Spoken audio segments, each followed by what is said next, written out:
जय हिंद मित्रांनो, माझं नाव अर्चित चेतन होशिंग आहे. वय वर्ष 10. मित्रांनो, शरद पोंक्षेंनी आपल्या एका जवळच्या मित्राला एक पोस्ट पाठवली. विचार करण्यासारखी पोस्ट.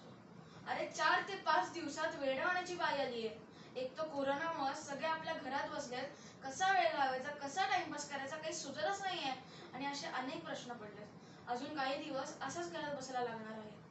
मी वाचत बसलो हे पुस्तक आक्षेप आणि वास्तव, सावरकरांवर केलेले आरोप व खंडन. मनात सहज विचार आला, आपण तर आपल्या घरात बसलोय, जवळची माणसं आहेत आजूबाजूला, खाण्यापिण्याचे विविध पदार्थ आहेत, पुस्तक आहे, टीव्ही आहे, अरे अटॅच संडास बाथरूम आहे, नळाला पाणी आहे, टॅब कम्प्युटरवर वेब सिरीज सिनेमे पाहू शकतोय, तरी कंटाळा आला. काय करायचं काही सुचत नाहीये. बापरे, किती भयंकर आहे हे, कधी संपणार हे.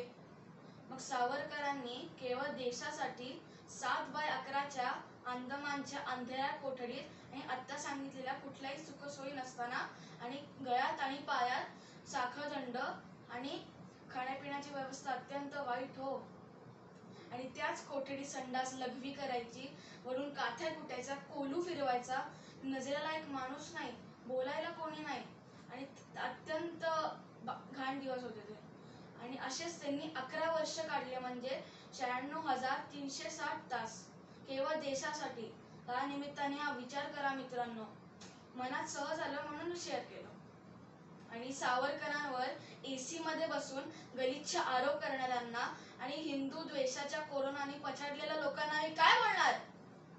निरोप घेतो आपला. जय हिंद, जय महाराष्ट्र.